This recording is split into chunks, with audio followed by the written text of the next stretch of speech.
Most consultancies treat business development like a fire alarm. They lose a client, panic, scramble to win another, then go quiet again the moment the work comes in. I'm Matt Hodkinson, welcome to the Unique Boutique. My guest this week says that reactive cycle is exactly what keeps firms stuck. Luke Badiali is the co-founder of BeDeveloped, and he's had business development conversations with over 1,000 boutique consulting leaders.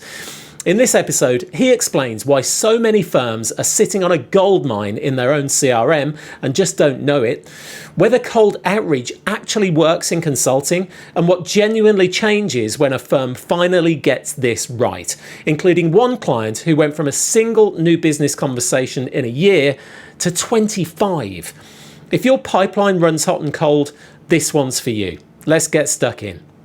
Welcome to the Unique Boutique, Luke Badiali. How are you, sir? Hey Matt, I'm good. It's nice to see you as always. Yes. I've been wanting to get you on for so long. Of course, we've worked alongside one another for years and years. Your role in the Consultancy Growth Network, and now we're talking about, of course, BeDeveloped. Tell us what you do for the listeners that haven't kind of come across you yet. Those unlucky souls. What is it that you do over there? So George Barrington and I run BeDeveloped, and essentially BeDeveloped is a firm that's working specifically with boutique consulting firms and investors to help them embed more robust early stage sales processes. So the reason why George and I decided to do this was about 2.5-3 years ago. We were having a conversation with a Consultancy Growth Network member, and they were just talking to us about some of the business development challenges that they had. And we got to the end of that call and thought, actually, a lot of people have the same issues. You know, it's founder dependent. It's always on a few rainmakers. You know, really struggle for new logo generation. So we spent the best part of 2024 building out a proposition that was going to be robust for mainly consulting firms at the time. And then obviously, of course, like most businesses, you start to refine that proposition in terms of what that looks like. So between us having worked in sales for the best part of 25 years, we want to share some wisdom in terms of how to run a really effective business development function, basically. So you've had your finger on the pulse of this for some time. I mean, you and George, you've had conversations with, I'm guessing, more than 1,000 consultants at this point in time. What's the one pattern that keeps recurring? You mentioned about founder dependency, business development challenges in general, but what's the one pattern that you see more often than not? Reactive business development and sales. And we structure both differently, actually. So business development is the point of how do you move a cold contact through the funnel and then you can start selling. And I think that's the issue. People see sales as too far down the process, whereas there's so much that has to happen to even getting to the point of being able to sell. So I do think there's quite a clear distinction between both. There'll be arguments on both sides that it's the same thing, but that's how we structure it. The pattern that we see really often is how reactive it is. They might go, right, we've just lost a key client, right, let's just go and find someone else. If it's all hands on deck, let's go and find another client. They win that client, BD drops off, we start delivering, we're doing great work with the client, and the cycle just continues. And what we see is that many businesses get to a certain size and that works, and then all of a sudden again it just start plateauing, the growth isn't there. So we talk a lot about there has to be a process, and this business development engine working in the background that ensures it's bringing in a steady flow of leads constantly. So whether you're retaining or you're losing clients, you have full trust that the business is going to grow from the proactive business development work that you're doing, not the reactive.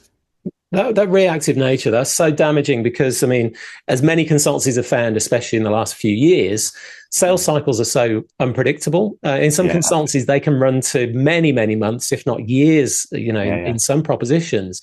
So I guess that reactive approach, it doesn't always work out that way, does it? It's not just a case of going out and finding another client. For many, there are huge and extended dips in their new business development, right? Yeah, absolutely. And then there's always this debate. We talked about it a lot, the Consultancy Growth Network of, everyone in the business should be selling. And when we go in and work with businesses, we typically get that pushback, especially with associates, by thinking, well, I'm not here to do that. I'm here to deliver a great client experience. But again, I think people see business development and sales as new logo generation, and it's not. There's so much more to that. There's key account management, referral strategy, strategic partnerships, new logo generation. And it's about having a process across those four areas that's going to be able to bring in different sources of leads. Mm. So if your referral strategy is really struggling, well, don't worry about it because you've got these three other areas that are absolutely buoyant. So again, it's process around not just being reactive to thinking, we need a new client. Let's just go out and find them, and you've just kind of got carnage and everyone tripping over one another. So that, trying to embed a sales culture that plays to people's strengths in the role that they're doing is really important.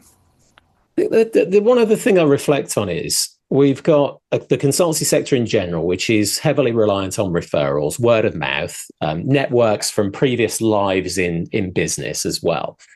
And at the other end of the scale, when these dips do occur, and I've seen this happen with so many consulting leaders, there's this obsession with net new logos and net new clients that they're not yet connected with. They think they've got to go and use LinkedIn, they've got to use cold outreach, all of that type of stuff.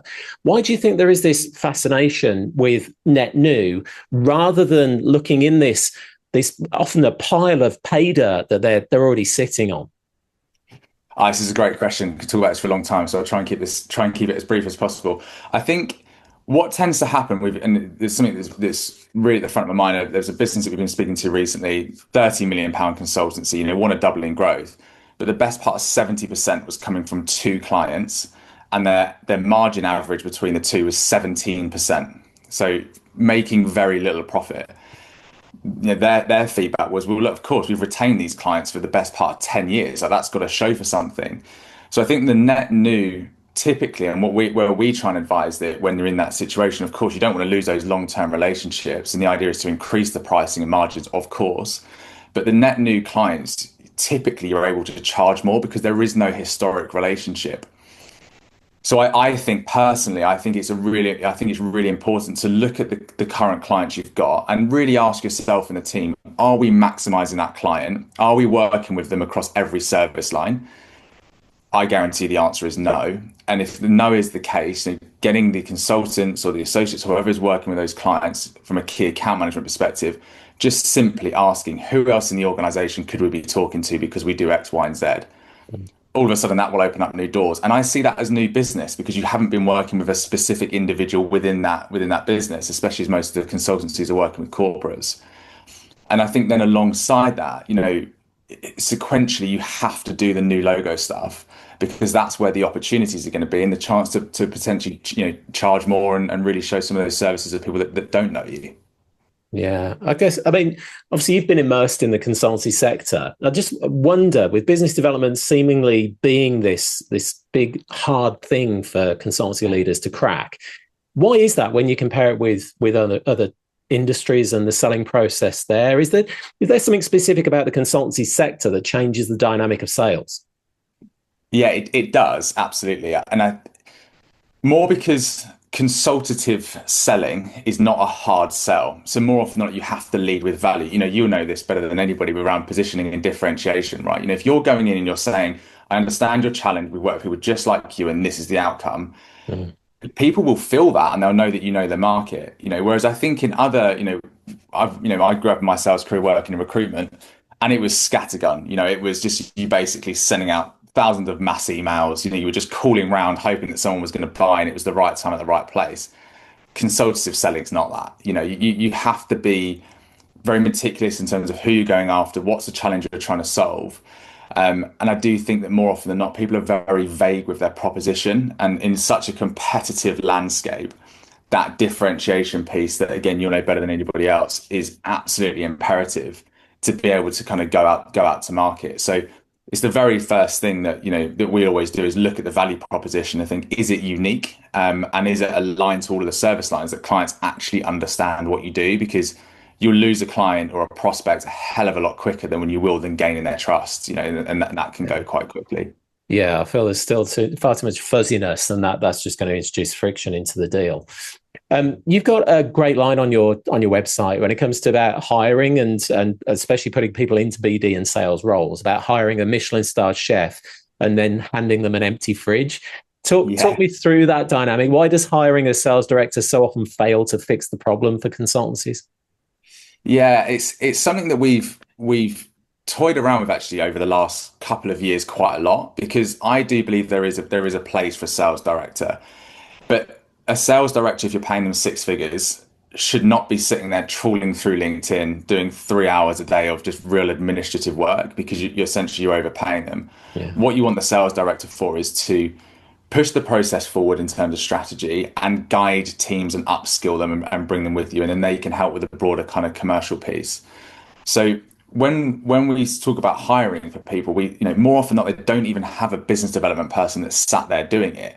So we say hire somebody that can do more of the admin work. So we come in, we help you with the strategy.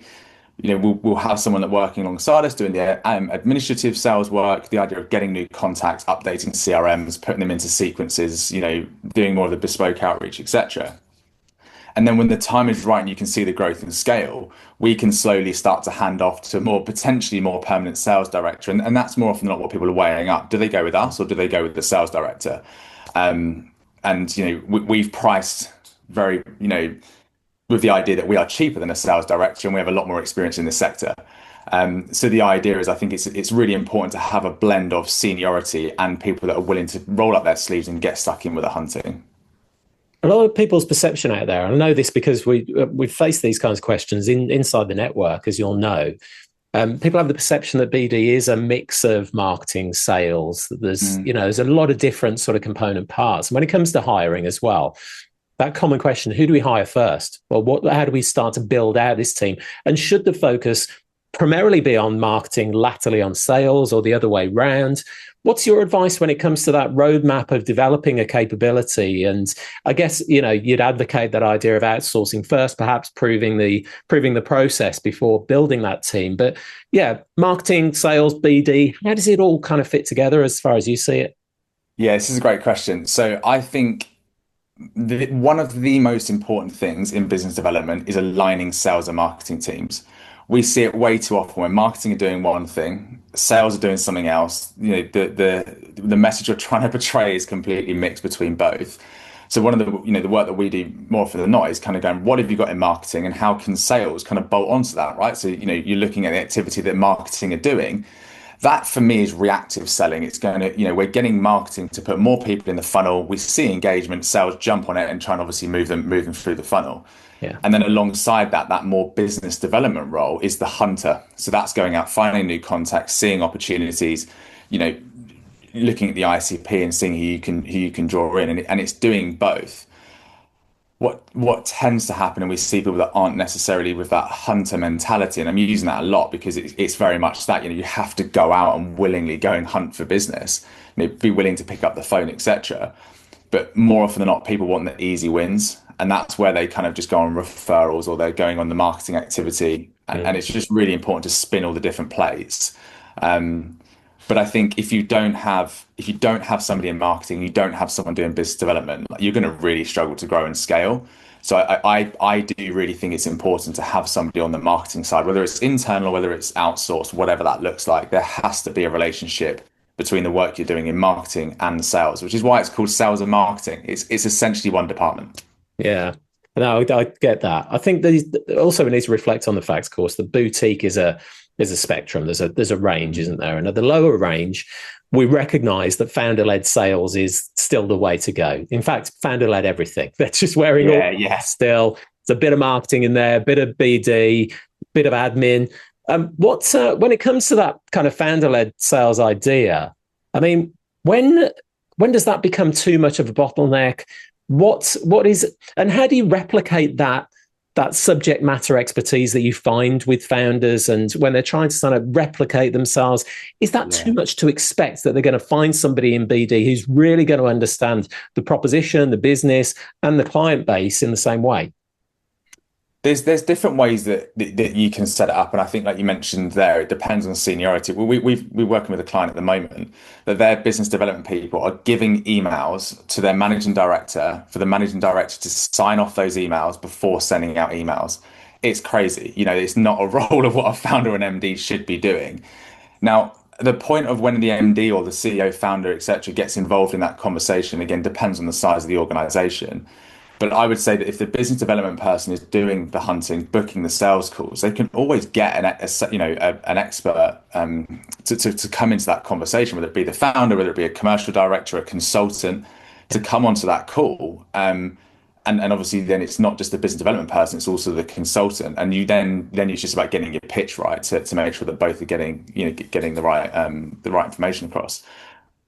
And that's another thing that we see more often as well, just on this topic, is that I think people go after decision makers, and that's the only ICP that they go after, and really underestimate influencers. Yeah. And where we see this really work is if you prioritize influencers, weirdly, once they're more likely to get on calls with you, you can pull consultants in, you can talk about challenges, and ask them to bring their hiring manager, their line manager, because then that's obviously trying to advocate somebody internally selling your business for you. And they're less of a target, Yeah. right? Because I mean, at the end of the day, the decision makers are the ones that are awash with inbound cold messages. Of course. Yeah. Yeah, absolutely. We saw it work really effectively. There was a member of the Consultancy Growth Network. He used to work in procurement within FMCG businesses. And he used to go after procurement directors and say, I've been in your shoes. This is the challenge I used to have. And I've set up a firm to fix those challenges. The amount of calls that he was booking on the back of just being that specific was phenomenal. And the type of work he was doing, that procurement director wasn't always the decision maker. Sometimes it was the chain above, working with these big FMCG businesses. But what he was able to do was get advocacy from an influencer internally to go to their business and go, we need these guys because they understand what we do. And then, it becomes less about you selling, but you've got people that are advocating what you do to sell internally. And I think that then that just kind of comes back to that question that you mentioned a moment ago around, it's really important that there isn't that dependency on one individual, especially if you want to sell the business, because no one's going to buy the business if there's sole dependency. And that's where you need to just kind of let your reins go a little bit and upskill your team rather than trying to keep everything close and not not want to be able to pass on some of the responsibilities. So upskill your team to be as good as you are, and more often than not, they'll probably end up being better if you give them all your skills and they put their own stamp on things. Yeah, the control freaks are going to fail at some point. Yeah. I know. So I mentioned earlier around this whole idea of boutiques sitting on this pay dirt, and there are opportunities buried in these consultancies, their own data. So when you look into their CRM, for example, how often do leaders genuinely not realize what's already in their data, in their network, that they're sitting on already? There's two ends to this spectrum. The first being, we've worked with businesses that pretty much don't have a CRM. I mean, there's one firm, again, I can think of that we worked with, got to £12 million, had 13 contacts on their CRM because everything was sitting in Outlook or in their heads. I'm like, you can't scale on that, It's going to be very, very difficult. And then we've had one other opposite end of the spectrum of someone we've worked with that have 80,000 contacts on HubSpot. Wow. And that's very difficult to scale because by the time it takes you to go through all of that, there's going to be a lot of rubbish in there too. So fundamentally, you have to have a process in everything, but CRM is really important. You can't do effective lead generation without having, clean data. You can't do effective sales campaigning without having, clean data. So absolutely everything has to get centered around this internal system. And we always position it as a CRM should be seen as an extension to your team. It's only as good as the information you're putting into it. But if that's clean, especially now with AI tools and what these CRMs can do, it can be extremely powerful in terms of how you're doing outreach. So it's one of the first things, again, we do, part of our base layers framework is that CRM is up there with one of the very first things because we want to make sure that the processes that surround it are then going to be effective. And specifically, I mean, if one of our listeners is using a CRM, maybe they're still using Excel, but they've got a database of contacts that perhaps they haven't touched for a little while, perhaps needs a bit of cleaning up. Where would you start? What would be the first thing that you would advocate a leader go and do in their CRM this week? So the first thing is to actually put lead status against your clients and former clients. It's crazy how many people don't do that. So it's very easy. You'll know who your list of clients are, segment those people so it ensures that they're not going to be going into the sales messaging, and then you can send more bespoke stuff to them. Mm-hmm. We always then start with your list of, most businesses have a list of 50 odd companies, could be more, of their kind of hit list. Who do you want to be working with? Like we work with Lloyds and HSBC.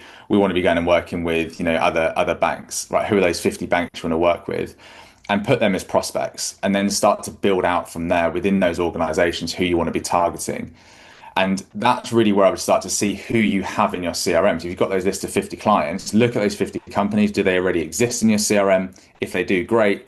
what's the mapping of that team within there, and start there. So it starts fairly small.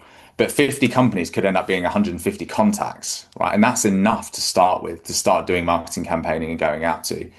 So, and then from there, if you've got a bunch of data, like thousands of contacts that are messy, it is about just chopping them up and week by week trying to go through them. And unfortunately, it does become a bit of a manual task because you want to make sure the people you're reaching out to are correct. But one of the most important things of the CRM is to have lead statuses, and these lead statuses could be 50. You could have 50 long. It could be partnerships, referral partners, decision maker, influencer, whatever it might be, prospect, hot prospect, client, former client. And that's really, once you start doing that, you can segment, within your CRM in terms of who you're going after, and then of course you can get more intricate with industries and client size, etc., etc. We've alluded there to the idea of dormant contacts. If you're sitting on a bunch of people who you haven't had a touch point with for an amount of time, let's assume that they're all still bona fide email addresses that you can still reach out and get in touch with these people. What's the process of warming them up? How would you get started? You mentioned there, perhaps it's a manual idea. Perhaps you do it in tranches of 100, 150 contacts at a time. Maybe you do that on a quarterly basis. But yeah, how would you go about warming people up to you again? Yeah, great question. I think my opinion on this, and I say mine because there will definitely, people will have some conflicting answers to this. I think it's really important not to flood people with value before they understand what you do. See it way too often where people just start sending out newsletters or download this, do this, and they're like, I don't even know who you are. There's no trust to download that content. Yeah. So to begin with, it is saying basically this is who we are, and this is the challenges or the problems that we fix and the people that we do it for. You will get very little response to that, 100%. But the idea is that by building a sequence that says, right, we're going to send a 3 email sequence to this person, they're going to receive these 3 emails within a 6-week period. Yeah, we're probably going to get very low interest in it. From there, then we can go, right, here is some value, here is this, because they're going to start seeing your name more, they're going to understand what you do as a business. Yeah. So it's just about, again, having a process to what that sequencing looks like. And multi-channel outreach is just so important. Many people don't pick up the phone these days. If somebody engages with something, pick up the phone. Very first thing to do. If they don't answer, then email or then send a message on LinkedIn. But more often than not, we send LinkedIn messages at the same time of sending emails. Because if you send me an email, I'll probably won't be very quick to respond to you. If you send me a LinkedIn message, you'll get a response the same day. Others are the other way around. So I think that's really important to have that sort of process in place when it comes to outreach. I can sense it already. There's going to be a lot of resistance to that idea of picking up the phone. Is the antidote to that? Is it just doing it? Is it picking up the phone? Is it having a few calls? Is it experiencing what will likely be a lot less painful than you're telling yourself it's going to be? Is that the solution, or is it something else? Yeah, I think I luckily grew up in sales where it was about hammering the phones. So that's always been installed in me from a very early stage when it comes to sales. I think a lot of people now do sit behind emailing or LinkedIn, whatever that might be. Even voice notes is a great thing to do. You can voice note through LinkedIn. Stuff like that is really powerful and very different. We don't get an awful lot of those, so you can really stand out when you do it. But it is a matter of just doing it. The one thing I find actually that really helps is when you're doing it, do it as a team to begin with. So actually, if you can get together face to face and you've got your consultants that are potentially doing it with key accounts to try and grow them and ask for, potentially referrals, whatever that might be. But then you've also got people that are calling on the back of engagement. That's the most important thing. I'm not a strong believer, especially in the consulting sector, of cold calling. Calling Pepsi and saying, hey, this is what we do as a firm. You're not going to get anywhere with that. What you need to do is driving engagement first, typically through marketing activity. They download something or they do something of significance, and you go, right, I'm picking up the phone. You've just done this. Let's have a conversation about it. And at least then it gives you an agenda of that conversation rather than just going in blind. And I think that's the issue. More often than not, people just find a contact number and you get resistance with, how did you find my number? Why are you contacting me? And that rarely goes well. So always have that phone calling idea on the back of engagement. Love that. Okay. There's going to be a there's a big question that a lot of consultancies want answered. I alluded to it earlier on as a potential channel. We've talked a bit about warming up the contacts you've already got. Let's go back to that idea of net new again. Here's the question. Does cold outreach actually work in this sector, or is it just a waste of time? Look, I'm going to say 100%. As long as your positioning and messaging is correct, whether that's an email, LinkedIn, or even phone call, you have to grab the attention of the person, the ICP, the prospect, by and make them feel like these guys understand this challenge. And yes, I do face this specific problem. And the positioning I always like is, we want to make you look good. So this is how we can help you. And that often lands quite well.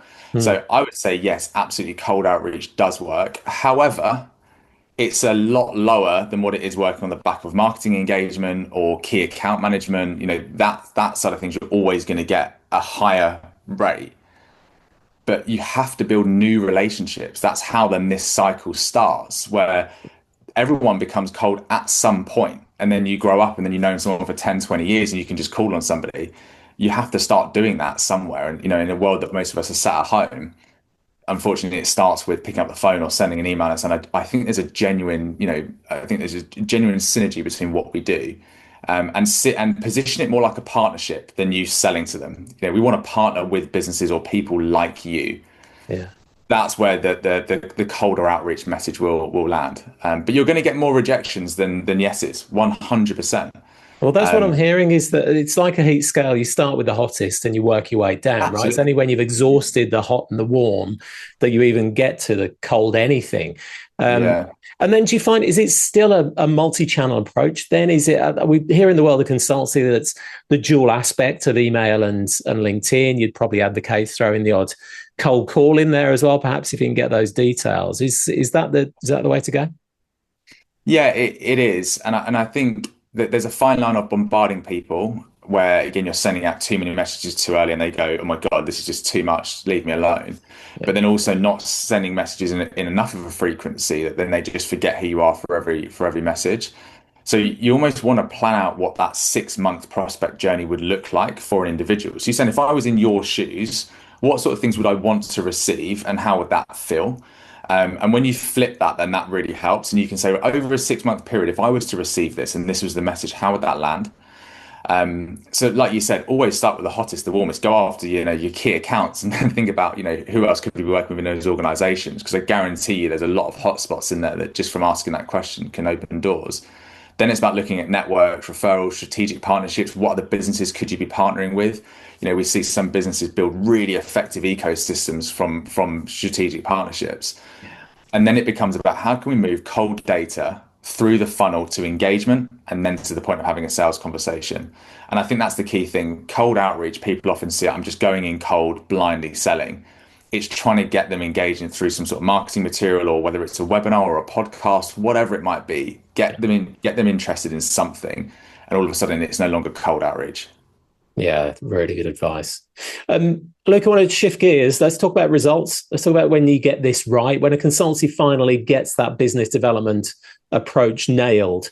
What actually changes for them? Walk me through some of the examples that you've seen inside BeDeveloped. Consistency of sales conversations is the biggest thing. And that's basically what we track. We don't tend to track revenue that it gives the business because everyone's deal sizes are very different. How we measure the success of what we do is, you've had this many sales conversations this year. We want to increase that by 5 times. And by doing this process, it will do this. One example, we started working with the business beginning of 2025, so January 2025. In 2024, they had 1 new logo conversation, which obviously is not great. As this in the first 6 months, we're not going to do much outreach because you're in a bit of a mess. They really wanted to get started earlier. And we were like, look, just trust us. For the first 6 months, we're going to put the right processes in place. In the second half of 2025, they had 25 new logo conversations. Wow. So the increase, and this, we talk about it a lot, you have to be patient. If you're sat there now listening to this thinking, we needed this yesterday, you're late. Always do these sort of things when you're on top, when things are going well, because at some point you will have a dip. And when that dip happens, you'll be there and the processes will already be in place. Unfortunately, a lot of people engage with us when they go, we're plateauing, we're falling off a cliff, we've lost some key clients, we need to bring logos in tomorrow. In today's market, when it's super competitive, sales cycles are longer, it's a very noisy market. Yeah. It will take 3 to 6 months until you start seeing, the results of this coming through. So, yeah, just got to be patient, I would say. But everything that we do is around: are we generating more conversations from key accounts? Whether it's through referrals, whatever that might look like. The key is: are we generating more first conversations? Fantastic. Let's talk about specifically one client that we've shared along the way, KAE. Yeah. It's published on your website, and Anna said she didn't realise there was so much that she didn't know inside the business. What from what you can share, what had they been missing, and what shifted once that was fixed? The sales culture, for sure. So I think from a team dynamic perspective, what we've been able to do is I've worked quite specifically with one individual, as well as with their head of marketing, and we've aligned them really well. I mean, they get on like a house on fire, they always have, but now it's about actually doing things with purpose. And then we've gone in and worked with the consultants around key account management, actually asking the question, who else could we be working with, and putting some proper structures to that. Yeah. And then as a result of that, putting in sales KPIs across the whole organization so that, things like promotions are tied to sales activity from everyone.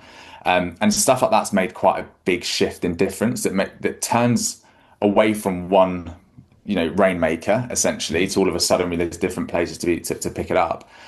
And I think the bit with, that Anna mentions about, like, I didn't know, we just didn't know that there was so much to learn. That's why we always start with working with the leaders first before we start working with the teams. We've all worked in environments where people are like, do as I say, and they don't have an idea of how to do it themselves. And I've grown up with managers like that, and it's incredibly frustrating. Whereas what we want to do is equip the CEOs, MDs, founders with the knowledge of what we're going to implement, so that they can advocate it from the top down, and then the teams can already start to see results, and then it's way more effective, and you get team buy-in. So it's more of a kind of a do as I do, not do as I say. Yeah, I love that. Great. You alluded to this earlier. You're talking about obviously the first 6 months with one client and getting the foundations right. But for those who are listening out there, they're sitting on some data, they've perhaps got some pipeline, but it's a bit sporadic. It's not the consistency that you speak of. What's a realistic timeline? If a firm starts doing this properly, when do they start seeing the kind of results? When do they see the needle move?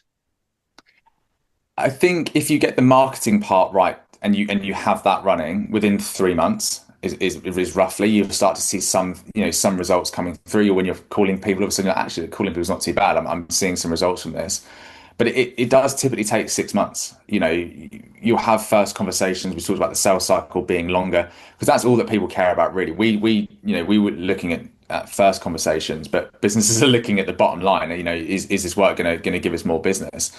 So 3 to 6 months is realistic, and that just really depends on how messy the process is, your data is, etc. And we really do try to, from day one, try and start doing outreach to people that we know. I talked about the 50 client hit list. It's one of the first things we do, because if we can pay for ourselves very early on, then it makes it a no-brainer. Yeah. But what we don't want to do is rush into a lead generation process when the data is not clean, our messaging is not right, the value proposition is broad, etc., etc. We want to make sure all of that stuff is right. So when you go out to the market, people get it from day one. Yeah, absolutely right. Send them my way, by the way. Yes. You've got a unique vantage point on this whole boutique sector, Luke. How healthy is the sector right now? What are your views on how consultancy is faring in 2026 so far? Yeah, people are finding it definitely very difficult. When we set up BeDeveloped, the idea was always around, embedding business development processes that are going to be effective across the organization. What we're seeing now more of is that those that are having conversations aren't necessarily closing. They're seeing the conversion rates drop. So now we're diving in and doing more sales coaching around, the positioning and how to sell subtly, questions that they're not asking, probing, etc., etc. But it's a difficult market. The world is a tough place, without getting too deep on this. There's a lot going on in the world. And obviously we've just had the UK politics, turn around again. And all of this stuff causes uncertainty, which is why it's just more important than ever is that, you've got to, the volume has to be higher than ever. Reaching out to 100 people a week is not going to be enough.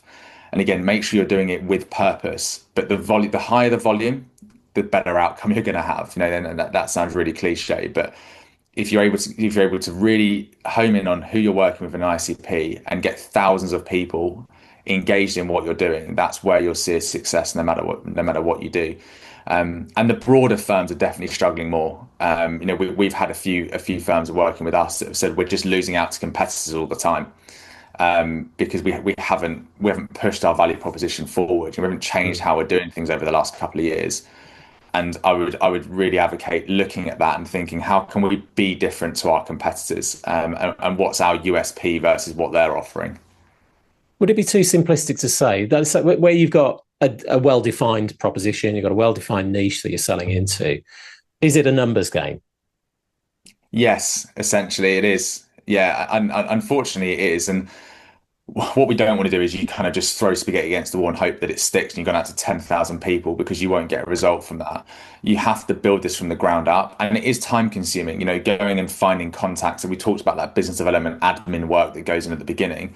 That is time consuming, unfortunately. And it's kind of, we've all seen the iceberg picture where it's a huge iceberg underneath the water. That is what it needs to be. You need to put in a lot of time for the first 3 months, and it is, to be honest, it's boring work, trawling through LinkedIn and through CRMs and finding the right contacts.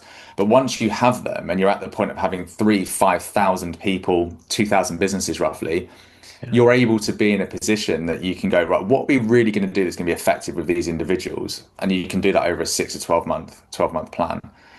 So yeah, it is a numbers game. It absolutely is, and your competitors, I guarantee you, do some research in them and see what activity they're doing on LinkedIn, and, even subscribe to newsletters, competitive newsletters, see what they're posting out, what CTAs they have, what they're trying to push out to their clients and Yeah. prospects. Yeah. That would be one thing I'd look at. I think that's quite liberating, though, because I mean, then you're holding yourself accountable to activity rather than, making certain, a number of calls happen or anything like that. Yeah. Creating those touch points. That's the consistency that you can hold yourself accountable to, right? Yeah, completely. Yeah, 100%. Yeah, I wholeheartedly agree. And that's where the process comes into it, because if you don't have guidance in terms of how you should be doing it or what a target looks like, one week you'll be feeling great and you'll be picking up the phone, everything will be great. The next week you're like, I'm just not feeling it this week. And if you don't have structure to what good looks like and what you need to do, we have quite a simple funnel that we follow that basically says, how many leads do you need to move to marketing qualified leads, to move to sales qualified leads, to first conversation, second conversation, proposal, close. And we work out the percentage between each one. And over a 6 month period, if we're going, look, you're winning one deal a month, and that's on 1,000 leads, we want to be winning 2 or 3 a month. Therefore, we're going to need 3,000 leads. And that's how we can start to work backwards from it, by thinking we need more data, or we're not moving the data through the funnel quick enough. Yeah. So it gives us actual proper statistics to look at rather than it just being, based on hope. Yeah, absolutely. Okay, it wouldn't be an episode of the Unique Boutique without AI featuring. I've got my own thoughts on this. I'm keen to get yours. Where do you think AI fits into all of this? Because we are awash with AI propositions, and especially around BD, around prospecting, around warming, finding data, and then even with AI sales agents promising to do everything from sourcing to outreach to responding to nurturing. Is it really changing how consultancies are doing business development, or is it just adding noise at the moment?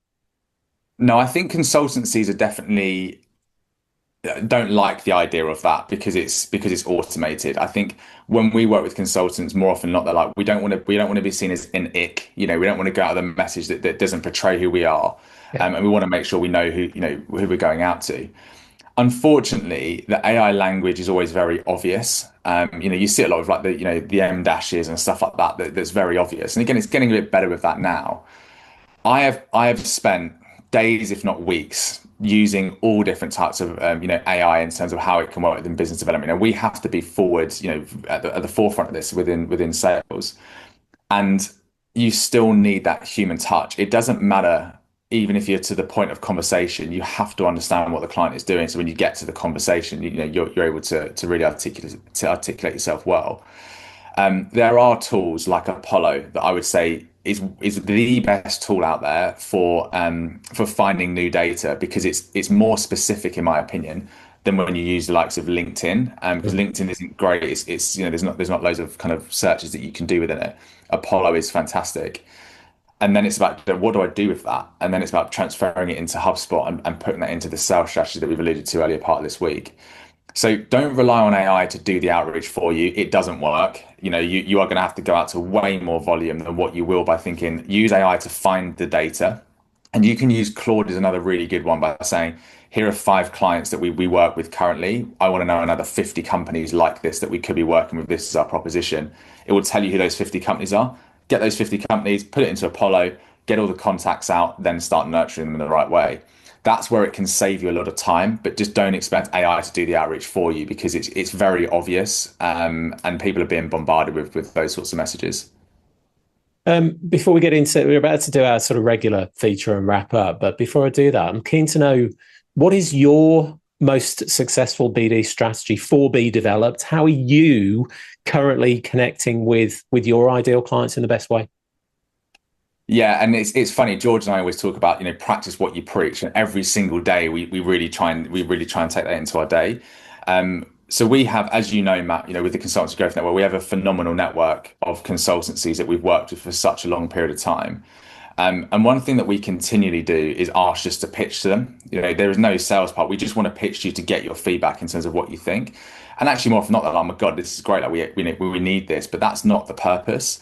So we are forever using friendlies to develop our proposition and see how new things land. And I think that many people don't do that. And people are more than willing to more often not give their feedback. So that's one area that we've done to, that I would say has worked really well for us. But we've gone back to our network that we know really well, and that we know have this business development challenge. And then the new part as well that we've really tapped into is the investor market, because there are a lot of businesses that want to, either raise private equity, or whether it's going through an exit process.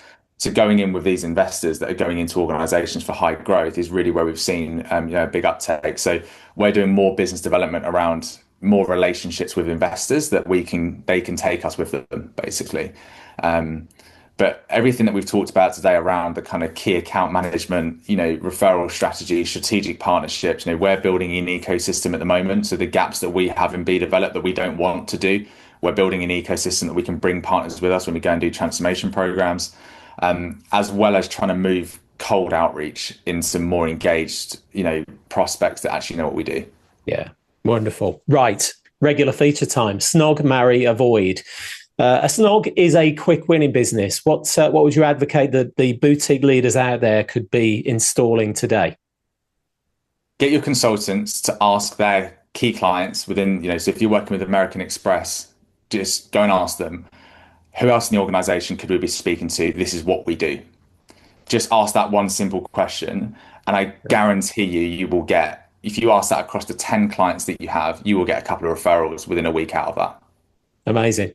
Marry, something that you couldn't live without in business, Luke? Strategy and process. I am a very process orientated person, and without there being structure and a process to follow, you will just have really, it'll be a roller coaster of a ride. You'll have good years, you'll have bad years, but if you've got a strategy that's robust, then everyone can be on board with following that. Yeah, good advice. And lastly, avoid. What would you advocate that the boutique leaders out there ditch right now that's not serving them? Reactive business development. Yeah. Don't be behind the curve and just react when things are bad. Get ahead of the curve. If you're looking at 2027 now and you're nervous about your forward order book, do this now, because we're at the middle of the year. You'll have 6 months to go into 2027 with proper momentum. So move away from that reactive selling or reactive marketing. Both come hand in hand. Move towards a place that has proper strategy when it comes to early stage sales. And then you're setting yourself up for success going into the new year. Love that. Luke, where can people find you and connect with you best? So LinkedIn is definitely the best place. My email is luke@bedeveloped.com if you did want to drop me an email. We're more than happy to set up kind of initial free consultation if you just want to pick our brain. We love this topic. But find me on LinkedIn under Luke Badiali or at BeDeveloped. And yeah, we'd love to help as many people as we possibly can, even if it's just giving you off the cuff advice to begin with. Please do reach out. And you will pitch for feedback, right? Yeah. We will absolutely pitch a feedback. That will be in there. Yeah, completely. Love that. Luke Badiali, thank you so much for joining us on the Unique Boutique today. Appreciate you having me. Thanks, Matt.